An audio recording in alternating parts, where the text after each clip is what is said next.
J'entends ça tous les jours. Je fais plein de choses en ligne. Je suis sur Facebook, Instagram, mais ça fonctionne pas. Impossible de rentrer des mandats. Et quand j'entends ça, j'ai exactement le même réflexe que quand j'entends des trucs comme je prospecte tous les jours, mais je n'arrive pas à prendre de contact ou bref, à faire du business, ça sert à rien. Et puis, par exemple aussi, je sais pas moi, j'envoie des mails tout le temps, mais personne ne répond. Donc les emails, ça sert à rien. Et je réponds toujours la même chose. Le problème, ce n'est pas l'outil, c'est la manière dont vous l'utilisez. Vous pouvez acheter la meilleure perceuse jamais fabriquée sur le marché. Si vous ne savez pas quelle cheville mettre dans les trous que vous avez percés, vous ne pourrez jamais faire tenir votre meuble. Et c'est pas plus compliqué que ça. L'outil, c'est une chose et la méthode, c'est autre chose. Et c'est pareil pour le marketing digital. Le digital dans l'immobilier, ça marche. Je travaille chaque jour avec des conseillers qui font des merveilles avec leur outil web et dont le CA explose. Alors quoi, ils sont plus malins que vous? Ils ont plus de chance? Ou peut-être qu'ils ont compris quelque chose que vous ne savez pas encore. Et le but de cette vidéo, c'est de vous faire comprendre, vous aussi, comment utiliser le digital pour rentrer des mandats. Restez bien jusqu'au bout de cette vidéo car je vais vous dévoiler à la fin ma stratégie pour utiliser les réseaux sociaux pour prendre plus de mandats. Bonjour, je suis Frédéric Effler, bienvenue sur la chaîne de Facilogie. C'est décidé, vous laissez tomber, il y en a marre, vous n'arrivez à rien, pas moyen de générer le moindre contact, et pourtant vous publiez tous les jours sur Facebook, sur Instagram, vous mettez même des vidéos en ligne sur YouTube et chaque semaine, vous alimentez votre blog avec du contenu à forte valeur ajoutée, mais il n'y a rien à faire. Pourtant, vous avez des likes pour vos posts, des vues pour vos vidéos et puis vous avez des visiteurs sur vos blogs. Mais a priori, tout va bien. Sauf que ces likes, ces vues, ces visiteurs, ça ne donne rien. Ce sont autant de contacts potentiels qui restent dans la nature. Parce que cette audience, elle ne vous appartient pas. Et vous n'arrivez pas encore à les transformer en contacts, encore moins à augmenter vos estimations, vos mandats, puis votre chiffre d'affaires. Le souci, c'est qu'après plusieurs mois à ce rythme, vous vous dites que le digital, ça ne marche pas. Et vous finissez par laisser tomber. Et ça, c'est une grosse erreur. Parce que le souci, il ne vient pas du digital, il vient de vous. Alors, je ne suis pas en train de vous accuser de quoi que ce soit. Ce que je veux, c'est juste vous montrer où vous faites erreur et pourquoi en réalité le digital, ça marche très bien pour les conseillers immobiliers, comme pour toutes les corporations. Chez Facilogie, on accompagne des entrepreneurs depuis 10 ans et on fait grandir ces personnes-là avec le digital. Et croyez-moi, sur parole, je sais que ça fonctionne. Tout ce qu'il faut, c'est comprendre pourquoi vous n'arrivez pas à convertir les internautes en contacts qualifiés. Pourquoi vous n'arrivez pas à utiliser en règle générale le digital pour arriver à votre finalité, qui est donc de capter bien sûr des contacts, mais surtout d'augmenter vos mandats, votre chiffre, etc. Et pour ça, il faut commencer par analyser votre stratégie. Comme par exemple, on va prendre les réseaux sociaux, parce que c'est le truc à faire.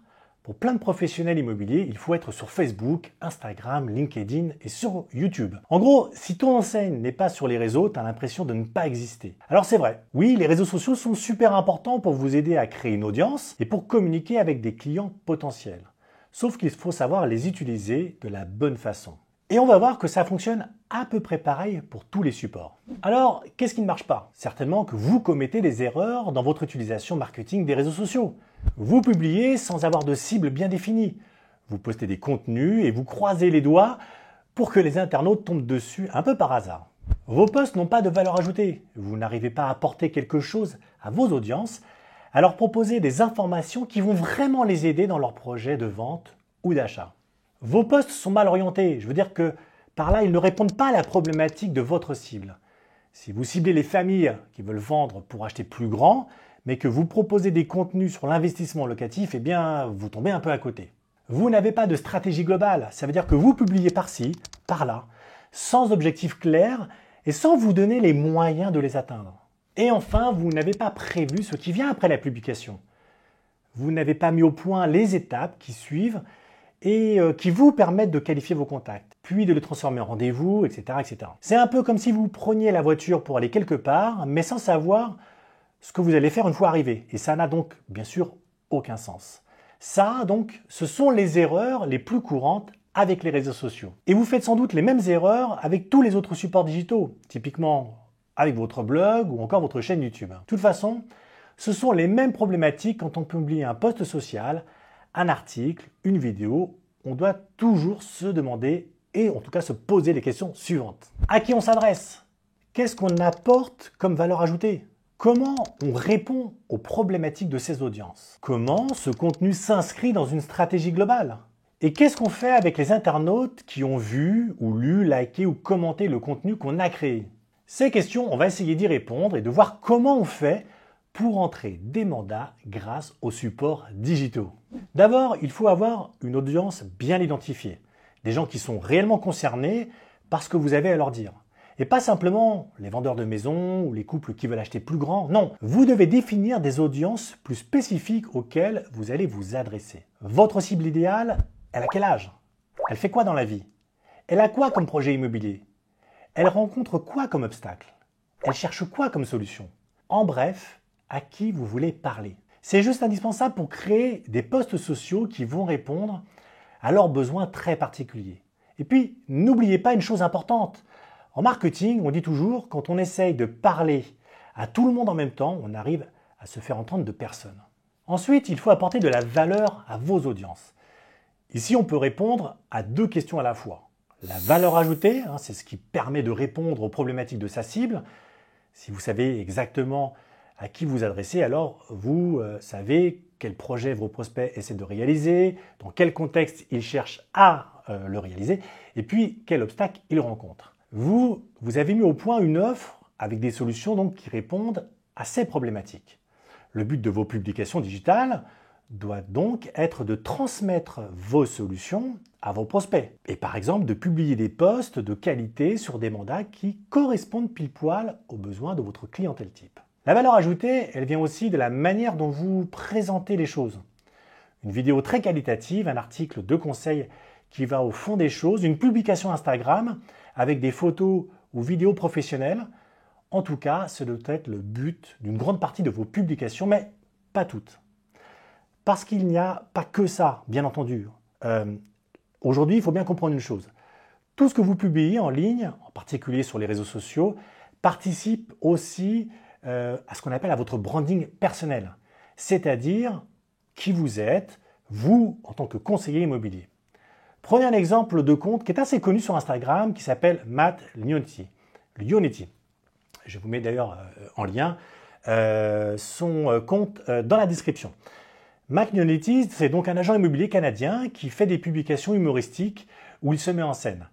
Mais s'il n'apporte pas de valeur ajoutée à proprement parler, ses posts fonctionnent parce qu'il construit une image de type à la fois légère, sympa, authentique, tout en restant professionnel parce que derrière l'humour, il dit des choses concrètes au sujet de la transaction immobilière. En fait, il parle de sujets très pertinents pour les vendeurs et les acheteurs, bien sûr, mais il le fait de façon décalée et ça lui permet d'incarner un personnage que les prospects ont envie de contacter. Donc, on peut distinguer deux objectifs à la com digitale. La valeur ajoutée pour répondre à des problématiques concrètes et le branding personnel. Et parfois, les deux fonctionnent très très bien ensemble. Enfin, il faut que votre marketing digital aille quelque part. Ça veut dire quoi? Ça veut dire qu'il faut intégrer une stratégie globale d'acquisition de contacts et qu'il faut mettre en place des leviers pour amener les internautes à réaliser des actions. Parce que le but du jeu à la fin, c'est bien donc de transformer ces internautes en prospects. Le marketing digital, ce n'est pas une course aux likes et aux commentaires. Ça, c'est une erreur. Laissez ça aux influenceurs qui en vivent très bien. Vous, ce dont vous avez besoin, c'est d'estimation de mandats et de chiffre d'affaires. Vous pouvez obtenir des centaines de likes avec une publication, mais ça n'aura aucun impact sur votre chiffre d'affaires. On peut aller plus loin et dire qu'un post Facebook ou Instagram qui génère 10 likes peut rapporter plus d'argent qu'un post qui en génère 1000. Parce que la question, ce n'est pas de savoir combien de personnes ont vu et aimé votre post. La question, c'est de savoir combien de ces personnes ont été transformées en contacts, ajoutées à votre base de données et se sont ensuite convertis en rendez-vous et en estimation. Et ça, c'est à vous de faire en sorte que ça soit possible, parce que si vous n'allez pas chercher les internautes, ils ne viendront pas tout seuls. Il faut bien comprendre que le blog, les réseaux sociaux, YouTube ne sont pas directement des leviers de vente. Ce sont des outils qui servent à créer une communauté. Et cette communauté, elle doit être correctement orientée. Un post Instagram, un tweet, une vidéo, ça ne sert à rien en soi. Ce qui compte, c'est ce que vous en faites avec. C'est la façon dont vous produisez des contacts. Et pour ça, ce qu'on veut, c'est de récupérer les données des contacts. Autrement dit, c'est de construire une liste d'emails. Pourquoi des emails? Mais c'est très simple. Parce qu'avec des emails, vous pouvez communiquer, envoyer des informations, faire des offres ou simplement garder le contact le temps de faire mûrir vos prospects jusqu'à ce qu'ils soient prêts à se convertir. Les emails, c'est un levier marketing complètement gratuit et qu'on peut utiliser quand on veut pour créer du trafic qu'on maîtrise. Et ça, c'est super important. Parce que sur les réseaux sociaux, vous n'avez aucun contrôle. Les posts que vous publiez sont visibles quelques minutes avant de disparaître dans la masse. L'audience que vous attirez, elle est volatile. Elle est là un instant et puis elle s'en va. Vous avez une fenêtre de tir courte de quelques instants à peine. Et surtout, l'audience ne vous appartient pas. Si la plateforme décide de fermer votre page ou votre chaîne, eh bien vous perdez toute l'audience accumulée. Alors qu'un article de blog, par exemple, ça reste accessible tout le temps. Il peut générer du trafic pendant des années. D'ailleurs, on a des articles sur le blog de Facilogie qu'on a écrits il y a plus de 3 ans et qui sont encore vus tous les jours parce qu'ils sont référencés sur Google. Eh bien, c'est pareil pour tous les supports qui vous appartiennent. Votre site web, votre base de données, votre logiciel de marketing. Donc, vous l'aurez bien compris, l'objectif, c'est d'orienter les internautes vers ces supports que vous maîtrisez. Il ne faut pas les laisser sur les réseaux sociaux sans agir. D'accord, mais agir comment? Où est-ce qu'on les emmène, ces internautes? Comment on fait? La réponse la plus évidente, ce serait de dire que c'est de les amener sur votre site web. C'est la solution de facilité et puis ça fonctionne depuis n'importe quel autre support. Que ce soit depuis un réseau social, depuis YouTube, depuis un email ou depuis un blog, ce qui est de toute façon déjà associé au site. Bref, mais sauf qu'en fait, c'est pas si simple. Parce que dans 99% des cas, un site web immobilier n'est pas conçu pour convertir. Alors oui, vous l'utilisez pour publier vos annonces de vente ou de location. Et vous avez sans doute une page d'estimation avec un formulaire tellement long et trop complexe que d'ailleurs il n'est jamais rempli par les internautes. Mais ça, ce n'est pas un site capable de convertir. Pour transformer les internautes en contacts qualifiés, vous devez les amener sur ce qu'on appelle une landing page, ou encore, dit en français, une page d'atterrissage. Qu'on se comprenne bien, toutes les pages sur lesquelles vos prospects sont susceptibles d'arriver sont d'une certaine manière des pages d'atterrissage, y compris la home de votre site internet. Mais en marketing, le terme de landing page a un sens très particulier. C'est une page qui a pour objectif de convertir l'internaute en lead. Et ça, en le poussant à réaliser une action qui la plupart du temps consiste à laisser son adresse email. Et ça, c'est exactement ce que vous devez faire, créer une landing page dédiée avec un formulaire simple et facile à remplir dans lequel vous demandez le minimum d'informations au départ, en tout cas ce dont vous avez besoin, en échange d'une ressource que vous offrez gratuitement. Cette ressource, ça s'appelle en anglais un lead magnet, ou encore en français un aimant à lead. Lead magnet, c'est un peu plus sexy comme. Ce qui veut dire un contenu à forte valeur ajoutée qui va attirer les internautes et leur apporter suffisamment de valeur pour qu'ils acceptent de donner leur email. Ça peut être un livre blanc en PDF ou encore une vidéo. Alors concrètement, comment ça fonctionne? Pour ça, je vais vous proposer un petit schéma. Vous créez un post Facebook, par exemple, une courte vidéo qui présente un bien immobilier que vous venez de vendre. Vous présentez une offre avec un texte bref qui dit grosso modo, voilà, ce bien a été vendu en X jours. On peut faire la même chose pour votre propriété. Bon, c'est vraiment très schématisé, mais voilà, c'est juste pour vous expliquer un petit peu le principe. Mais ça peut être aussi donc, un livre blanc en PDF avec la méthode d'achat-revente en toute tranquillité. Ici, en tout cas, on a un point commun, c'est qu'on va cibler des vendeurs.